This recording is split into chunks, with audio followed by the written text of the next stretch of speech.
Some superhero deaths shock us, some devastate us, but the ones we're about to explore, these are the ones that left entire universes changed forever. And it all begins with the first lesson every hero learns. No one stays safe forever. Number 1, Aunt May. Before portals, villains, and multiverses, there was just a boy from Queens and the woman who raised him.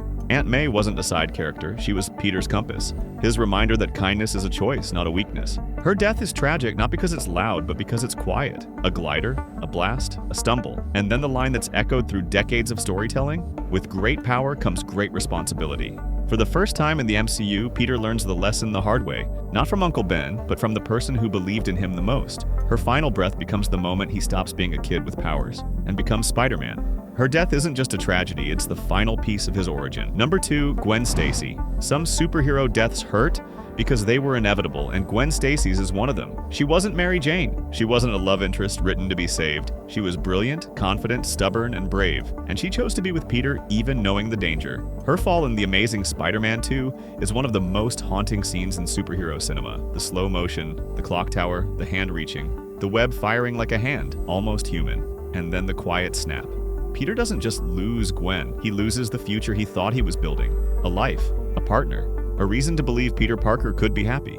For a long time afterward, he stops being Spider-Man altogether, because sometimes the hardest enemy to face is the guilt you can't swing away from. Number 3, Tony Stark. For 11 years, Tony Stark lived in the space between brilliance and self-destruction. Every movie chipped away at the arrogant billionaire and uncovered the man underneath. A man terrified of failure, haunted by consequences, desperate to leave the world better than he found it. When he snaps his fingers in Endgame, saving trillions, he isn't acting out of glory. He's completing an arc that began in a cave with a box of scraps. The saddest part isn't the sacrifice itself, it's how small the moment is. Rhodey at his side, Peter begging, Pepper whispering, "We're gonna be okay, you can rest now." For a character who spent his entire life restless, constantly inventing, constantly fixing, those were the 4 words he always needed to hear. His death saved the universe, but it also ended the beating heart of the MCU. Number 4, Black Widow. Of all the Avengers, Natasha Romanoff carried the quietest pain. Unlike Tony, she had no tower. Unlike Thor, no kingdom. Unlike Steve, no time. She spent most of her life being weaponized, controlled, and used. And so, on Vormir, she makes the decision that defines her entire character. She gives her life so someone else can have theirs.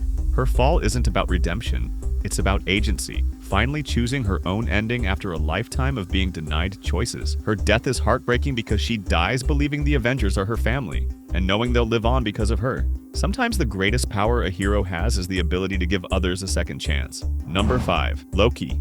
Loki has died many times, but only once for real. After years of lies, betrayals, illusions, and failed takeovers, he finally does something he had never fully done before. He chooses to stand with his brother. In Infinity War, he looks Thanos in the eye and tries to kill him. Not with trickery, not with grand speeches, but with a simple dagger driven by the desperate hope that maybe this time he can do something good.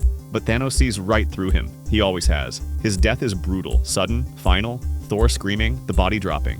It's tragic because Loki didn't die a villain, he died a brother. Number 6, Gamora. Gamora's death is one of the rare ones where the villain's grief makes it hurt even more. For her entire life, she believed Thanos hated her, used her, tortured her, and she was right. But on Vormir, she learns something horrifying. He actually did love her, just enough to kill her. When she falls, her scream echoes across the mountain. Not because she's afraid of death, but because she can't believe that her life is ending at the hands of the man she tried so hard to escape. Her death becomes the emotional core of Infinity War. The Soul Stone demands a sacrifice, and Thanos gives the only thing he ever cared about. Gamora's story was about fighting destiny, and losing anyway. Number 7, Yondu. Not every sad superhero death comes from a god or a genius. Some come from a father figure who finally does the right thing. Yondu was never perfect. He was harsh, selfish, and secretive. But he didn't kidnap Peter Quill, he saved him. He didn't ignore him. He protected him from ego, and he didn't abandon him. He raised him in the only way he knew how. When Yondu gives Peter the last spacesuit and freezes to death in space, we realize the truth Peter never saw. He wasn't just the man who kept him alive, he was the father he needed.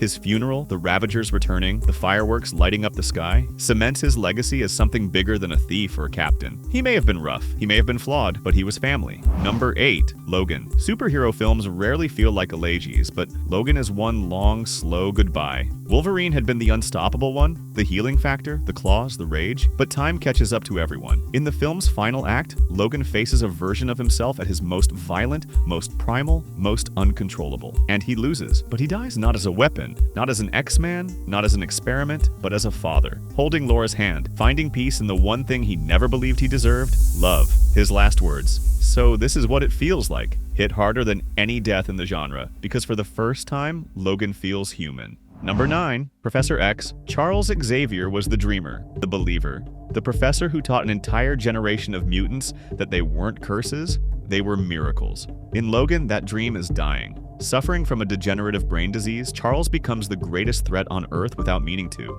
His mind, once a sanctuary, becomes a weapon. His death comes quietly, stabbed by X-20, the monster created in the image of Logan himself. He believed Logan had finally saved him, rescued him from the sins of his past. But the tragedy is deeper. Charles dies not knowing the truth. His last lesson is one he gives to Logan without even realizing, no matter how powerful you are, you cannot outrun your own mind. Number 10, Superman. Superman's death isn't sad because it's surprising. It's sad because it's symbolic. For years he struggled to be enough. Not perfect enough for the world, not pure enough for politicians, not hopeful enough for critics. No matter what he did, someone hated him for it. And so, in the final battle, he does what no one expects. He chooses humanity over survival.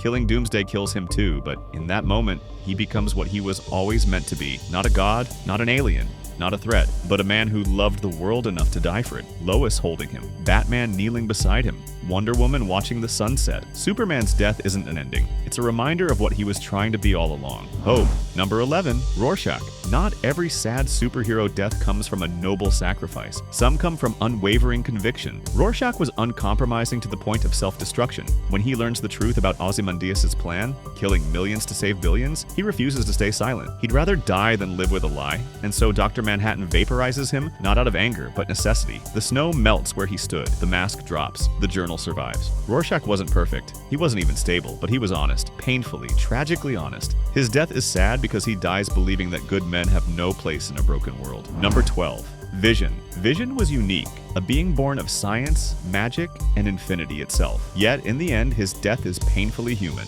He knows only one thing will save the universe. The Mind Stone must be destroyed. And so he asks Wanda, the person who loves him most, to kill him. Her scream, the explosion, the silence, and then the twist that makes it all worse. Thanos turns back time. Vision dies twice, once by love, once by hate, and Wanda watches both. His death is the quietest in Infinity War, but also the most devastating. Because sometimes the cruelest villain isn't a Titan, it's destiny. These deaths aren't powerful because they're loud. They're powerful because they change everything that comes after. Aunt May gives Peter his morality. Gwen gives him his grief. Tony gives the universe a future. Natasha gives herself purpose. Loki earns his redemption. Gamora becomes the soul of Infinity War. Yondu becomes a father. Logan becomes human. Professor X becomes vulnerable. Superman becomes a martyr. Rorschach becomes a warning. Vision becomes a tragedy. Every death reshapes the hero left behind. Every sacrifice redefines the world around it. And every goodbye reminds us why these stories matter. Because being a hero isn't about never falling. It's about choosing what you stand for before you do.